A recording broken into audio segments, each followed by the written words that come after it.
Good day and welcome to a new video. Don't forget to like, share, subscribe. Everything good? So yeah, today I'm joined by Bobby Rebholz here. You Yeah. can check his art. Did I say it right this time? You did, yeah. That was pretty good. Awesome. I actually think you do have a quite memorable name, And yeah, the funniest thing about my name is it's German, so the HOLZ part is pronounced Holtz. So when I go to places where I need to display my driver's license and they have to like enter it into the computer or something, they actually put a T in there because they think it should be in there. So it's so weird. I don't know why people do that. It happens to a lot of us, they either misspell your name somewhere or Yeah. they should really look at the actual card and what it says, and yeah. Mhm. Awesome. So, can you tell me a bit about yourself? Sure. Do you want just like a background about my schooling or Yeah. anything? Just feel. Okay. I am a freelance concept artist for game and films. My schooling was actually in industrial design, but I have loved creatures all my life. I've been watching all kinds of good monster flicks and creature stuff since I was a little kid. And when I went to college, by the way, you don't have to go to college, but I took industrial design. I actually designed cars, but I knew that that's not what I wanted to do. So, to make a long story short, I had to reinvent my portfolio. I had to curate everything. So from creatures and Yeah. hmm Awesome. yeah, just to make sure everything was game ready. Yeah.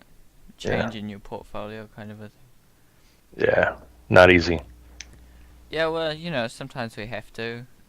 You spend so long just creating and learning and finding things about yourself and what you really want to do, kind of a thing. And sometimes you start off doing just like fan art and just drawing what you see, kind of a thing.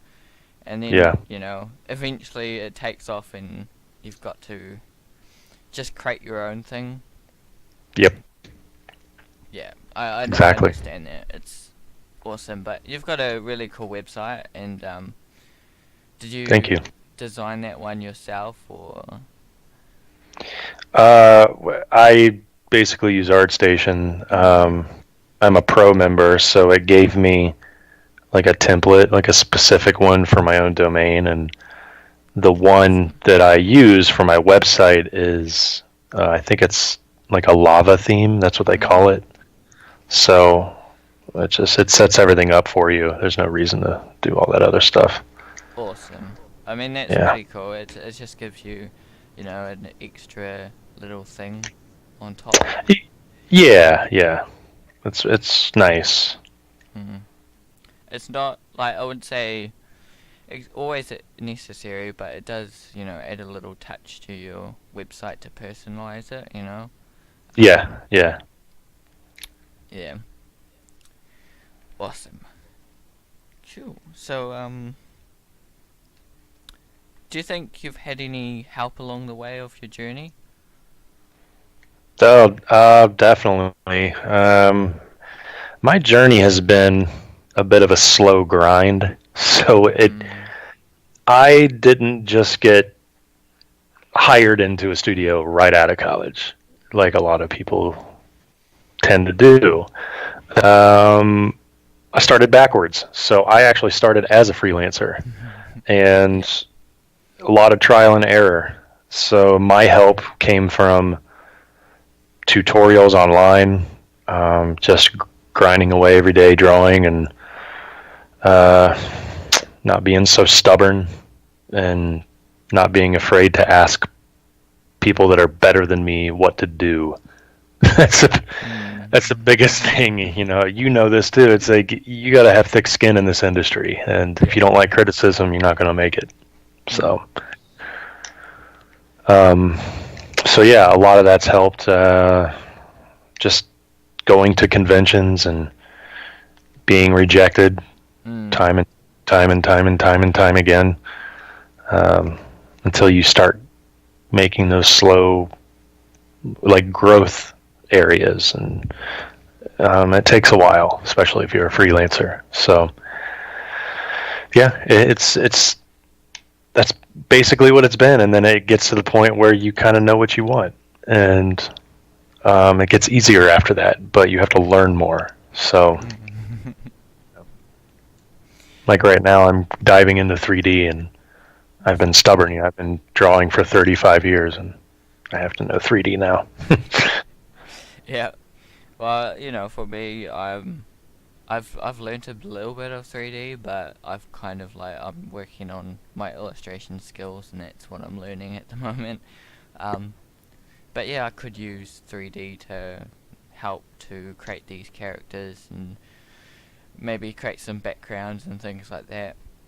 Yeah. It's definitely a useful tool to learn, and you can quickly do it. But then it does take a bit of learning, I think. So Yes. Yes. Like ZBrush. I mean, the interface, especially when you first start out, it's kind of intimidating, but it's really not after you start using it. So, um, when you're stubborn like me, you tend to kind of put it off. like like I've owned ZBrush for 3.5 years. And yeah. there's no reason why I shouldn't have mastered it by now. Mm. So, but it is what it is. Yeah, it's like Bobby Chio. He's an awesome artist. You might have heard of him. Um, Yes. he basically he wasn't that great a 3D artist, and he was kind of like you and us, kind of stubborn about it. Um, Hmm. and then he decided to take a 3D course from someone that's really great at 3D. I can't remember his Yeah. name. And then he like took off, and he uses 3D in his work every now and again to help him out. He's created some awesome creatures in there and painted on top. Um, so anyone can learn at any stage in life, really. Yeah. Um, mm, It's true. You're right. The age does not matter. So I know. yeah, and there's always something new to learn. I'm Yeah. yeah. There's either new software to learn or um, yeah, new technology. Like the latest thing is those 3D drawing in ear kind of a thing. Yeah. Yeah. It's pretty cool. Which that's really cool because that brings so much potential as well. Drawing in mid-ear. Um, I can imagine studios and things bringing that in and just like waving in the air, drawing and creating like creatures right in front of them. Um, Yeah. yeah, there's always gonna be a new way to do things. Um, Yeah. A lot of the 3D artists now for environments, I know they're using VR. mm. They're actually building environments in VR, and they're walking around in their own stuff. And what better way to know if your environment works than if you walk through it? So, That would be so awesome to do. oh my gosh, and obsessive. I wouldn't leave my chair. Well, you wouldn't have a chair because you'd be walking around in your environment. Yeah. What's he doing in the corner? I'll let him go. Oh, and also like the same thing with creature design too. You get to see what your actual creature might look like in real life. Yeah. That'd be so awesome to do. Yeah. But yeah, it's great for I love 2D. And it's also great to look back at a lot of artists that, back in the day, Mm. um, and look at art also further back where it Yeah. all like started and came from. That does help in learning from them. You can always learn from a great master and deconstruct their art and just kind of get some tips and things from their work. Yeah, that is definitely true. Learn from the masters. Uh, that's another thing that I think a lot of young artists are stubborn about. They don't want to do that, um, mainly because they think it's copying, and Mm. it's not. It's those masters, that work is lasting until this century for a reason, because it is good. So you Yeah. got to learn from what's good. Exactly. And I mean, it's just learning. It's not copying. Copying's like, oh, I created this. This is all my work. Yeah. Where it's you've learned from someone and you've created that. It's not your whole work per se. You might have created Yeah. it. But in the end, usually you usually create something of your own out of it. I know I've seen Bobby Chio does this a lot.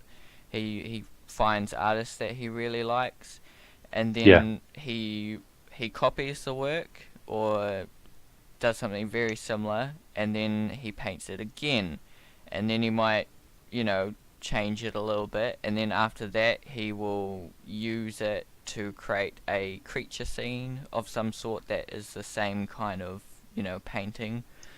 Yeah. Um, but it looks completely different to the original. It's you could like put them together, and from a distance you'll be like they're both the same, but still you could tell the difference between Bobby's, and you can tell the difference between the other art, which is it's really cool to do it that way.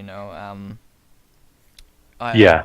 I did that at course where we used to have to look at someone's art, we have to analyze it, and then we had to create a piece in that style.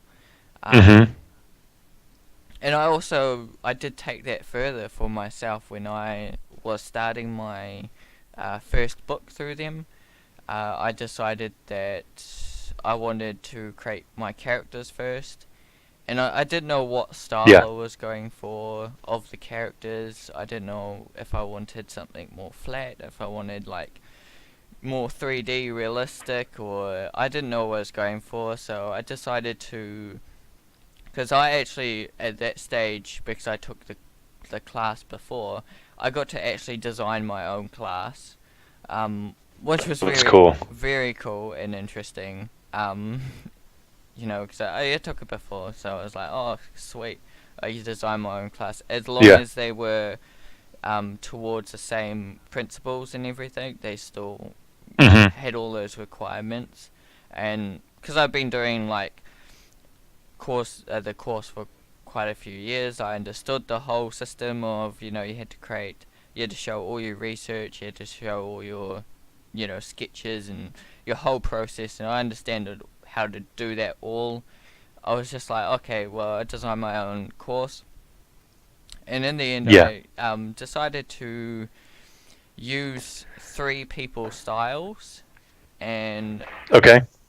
take my character design. So I had the design of the character, and then put him into those three different design styles.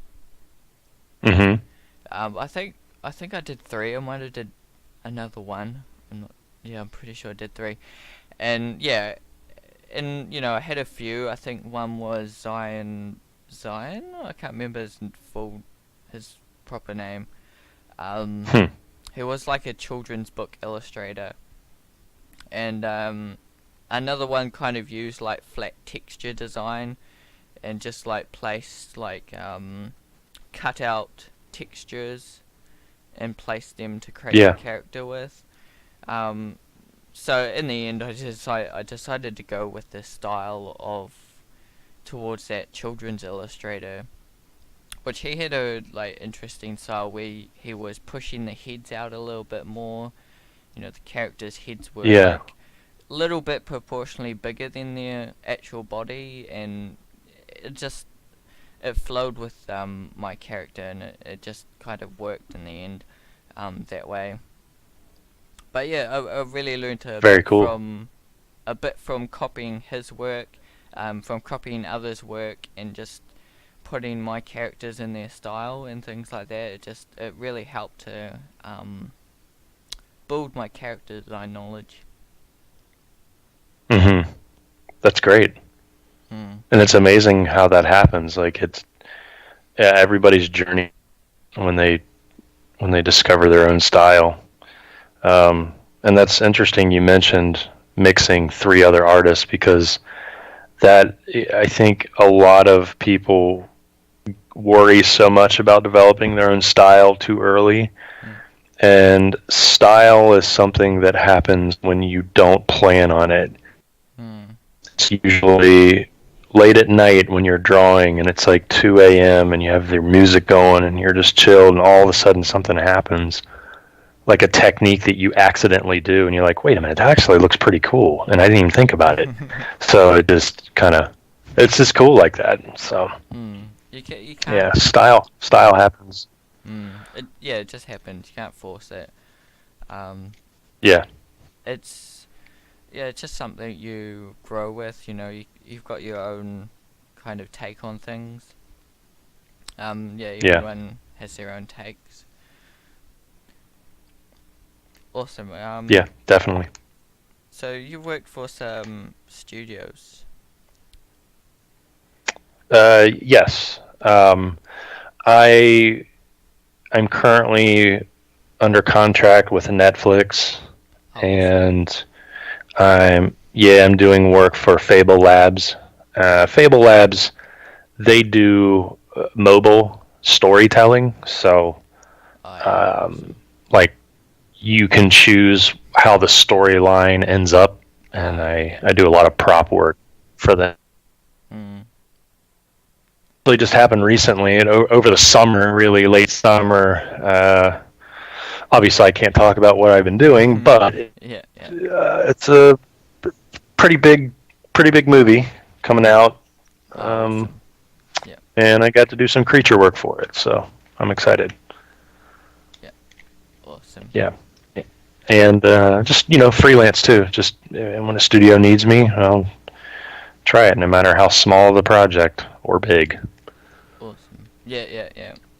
What Yeah. What do you feel is like your most best project you've done, or most funnest? Um, I the one I'm most proud of is my first real work in a game, Mm. and that was War for the Overworld. So a lot of people might not know what that is, but they do now. It's on Steam. Oh, yeah.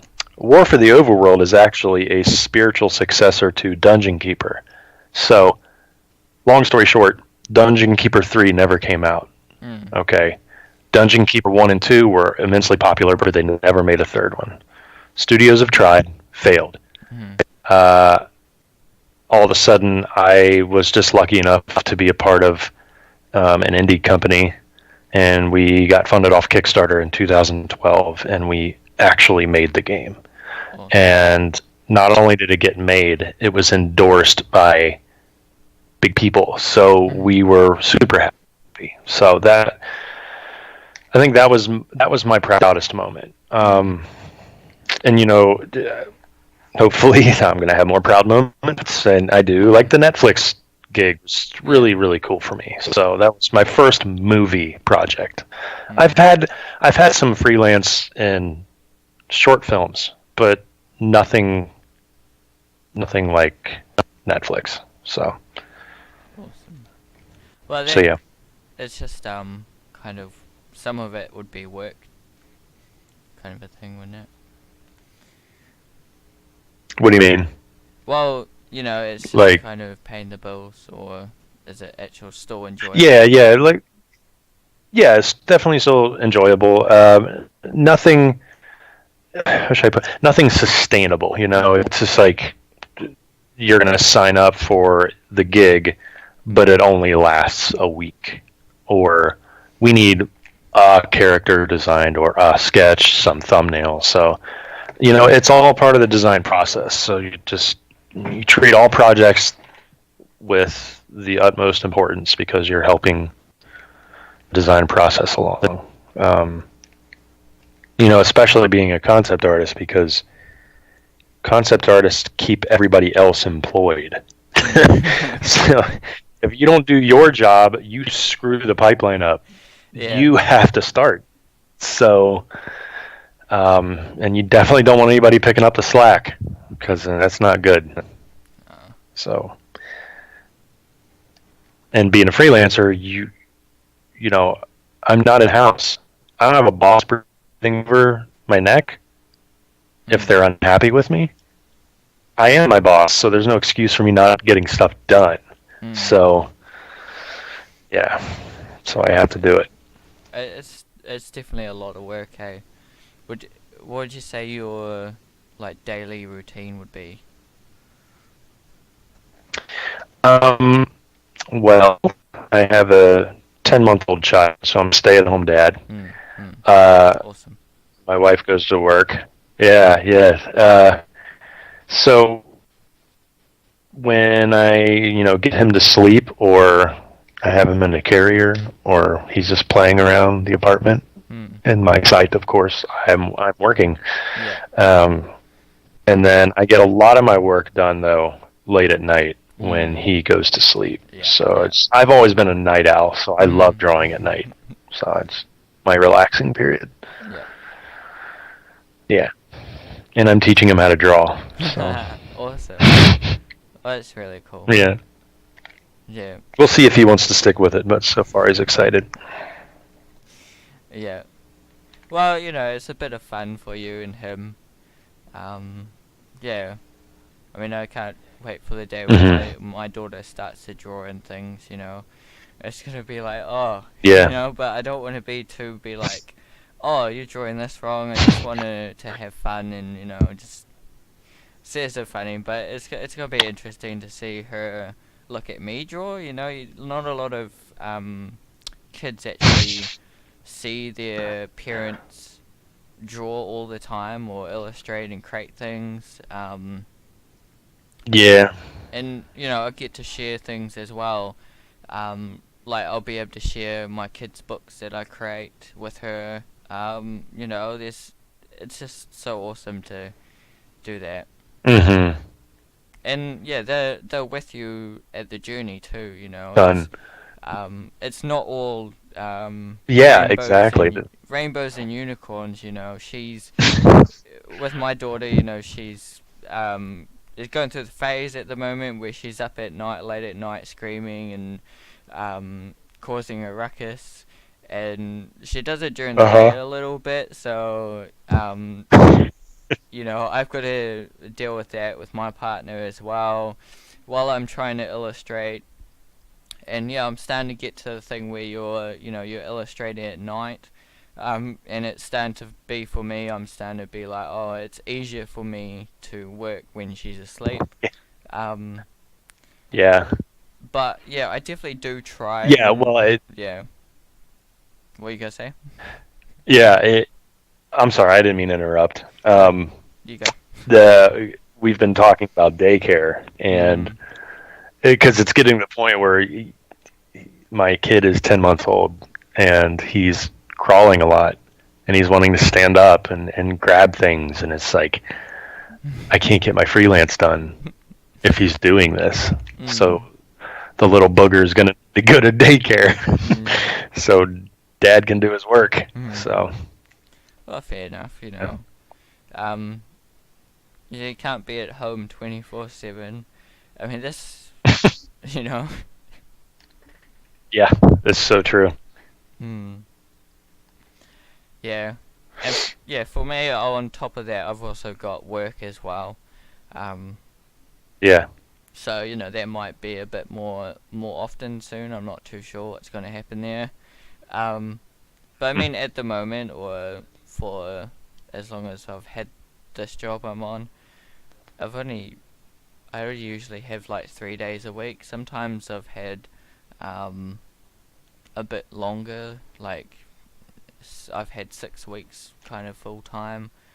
Um, and Mhm. it was, very challenging to both, look after my kid when I'm home and spend time with my family, and then, keep up with these YouTube videos and all my illustration work.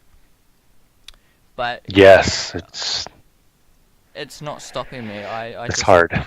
it keeps me going as well because I'm less distracted when I've got those things on. So if I'm really busy in my outside life, like going to work and looking after family and stuff, when I do get time to actually illustrate, I'm really focused on illustration. I'm not like, oh, I'll do Yeah, this, I'll do something else, and then I will start my illustration. I'm usually bang on to illustration, bang on to creating things, and try to yeah, spend a couple of hours.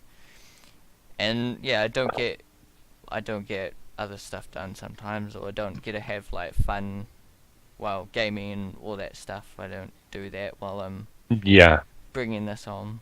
Hmm. yeah. That's so true. Basically, you just have to get good at scheduling. And Mm.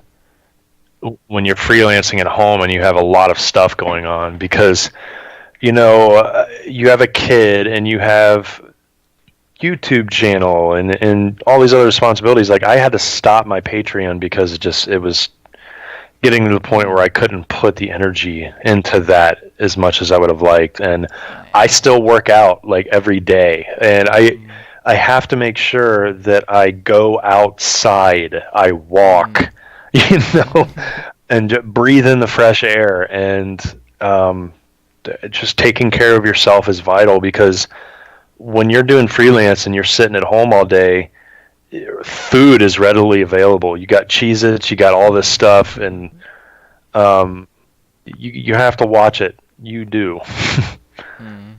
so Yeah. so yeah. Well, I usually schedule things in. If I've got I always schedule lunch break every Hmm. time I'm home doing this. It's at 12, as soon as like 12 hits, or 12:30 around that time. My computer goes off. I go have lunch. I may go do something else for half an hour. Yeah. Um, but at Yeah. that time I am not, I'm not doing anything um, creative. I'm just doing something else, and then I come back to it Right. by, Right. Yeah.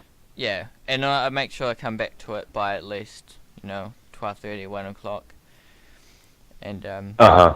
yeah. It's actually good at the moment because I've recently just got a new computer, um, and That's yeah, always fun. yeah, and yeah. So this is like my first stream on this computer, which is really awesome. Well, recording stream. Um, but it takes less time to actually turn it on. I can just like come in my room, turn it on, and within a couple of minutes, I'm just setting up my painting routine and I'm ready to go. Whereas my Yeah. older computer, it'd take like 5-10 minutes to turn on, and then Oh, it's so annoying, isn't it? yeah, and then I'd have to like sort out all my screens and set up my painting and stuff. And then it's like, Yeah. oh, your Wacom tablet isn't working. I'm like, oh, so I've got to restart my I computer. know. And Yeah. there's all these issues that happen. It's like it does deter you sometimes, but you just fight through it. But now, Yeah. now I don't have to do that so much. Now I can just focus and get on my painting. I haven't had many, if any, Wacom issues at the moment where it's like I can't read your pen at the moment. Um, so Hmm. that's pretty cool. Yeah. Um, yeah, And something I've been talking a bit about is my sketchbook and how I've been keeping Yeah, that. Do you have a sketchbook as well?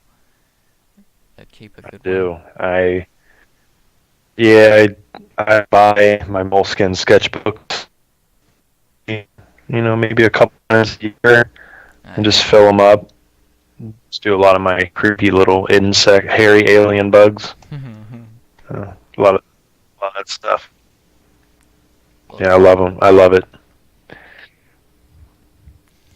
Cute. think sketchbooks are very important because they're basically your diary. So one of the things I tell students is when you treat your sketchbook like your diary, you also have to draw for the love of drawing. Don't draw for anybody else, and your Mm. sketches will reflect that. What that means is, and I actually just posted this last week, is people need to stop posting for social media purposes. Mm. Um, like I see a lot of artists post with the subject matter that's most popular at the time. There's nothing wrong with it. Like if you're good, if you want to do like a like pen up or um, like everybody draws something from a new movie that came out. So if you want to draw Spider-Man, do it. But when you put that stuff in your portfolio, you got Mm. to go up against the people that actually made that stuff. Yeah. It's like, dude, yeah, it's like treat your sketchbook like a diary. You're not drawing for anybody else but yourself. So if 99% of it sucks, let it suck because that Mm. 1% is going to be good. And and all of a sudden your whole sketchbook's going to be good because you allowed yourself that progress. You got to scribble. You got to get the crap out. Mm. So even professionals draw crap.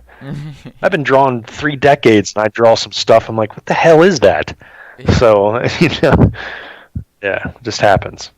Yeah. I Just got to mean, live with it. it's basically for me. It's a learning thing.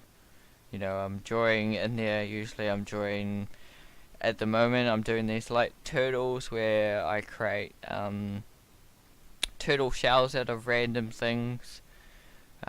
Which is Yes. it's interesting exercise because I get to learn a bit about drawing textures and also just creating things that are different.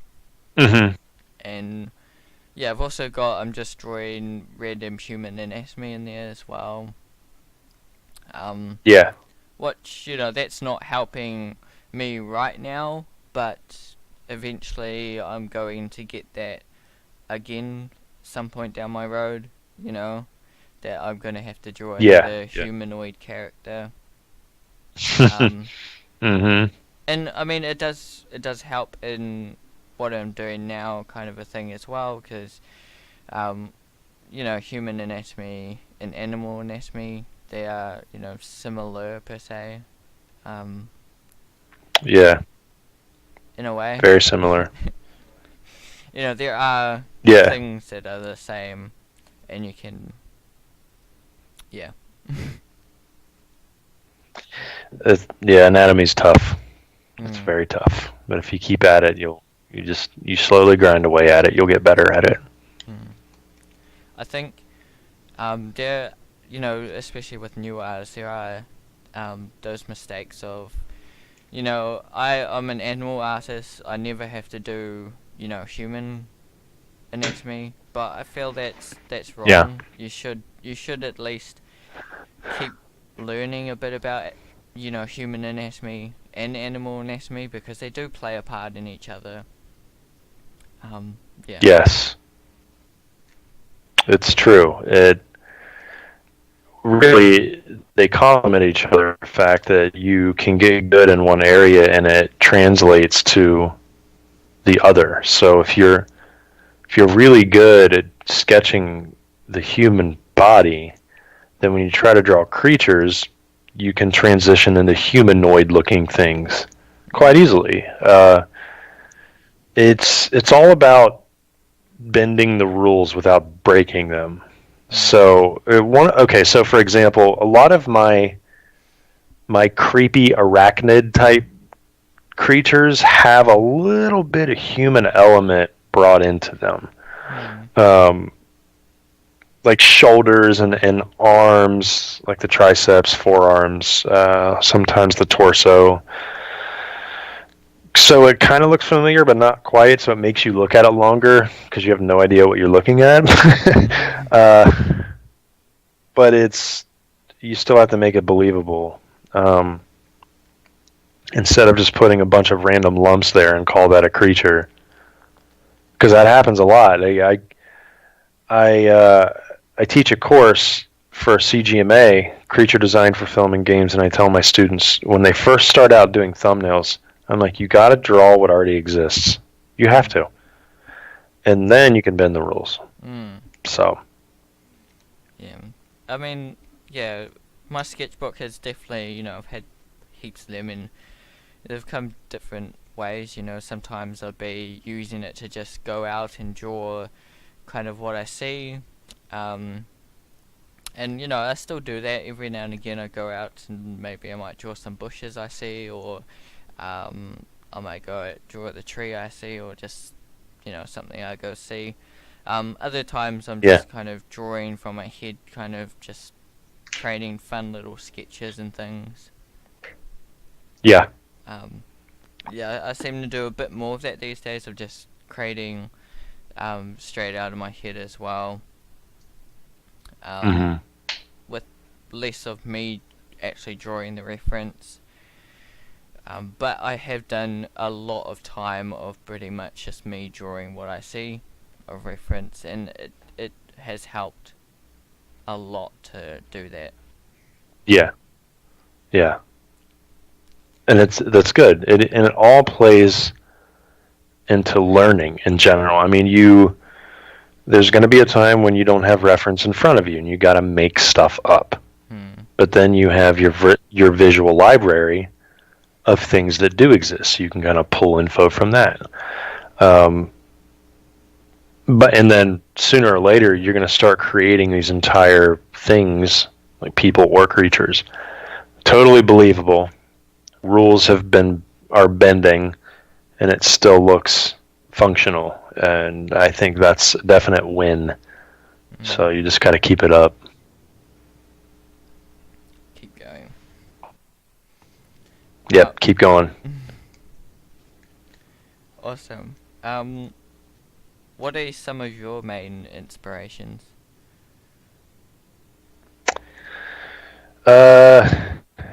Movies, definitely.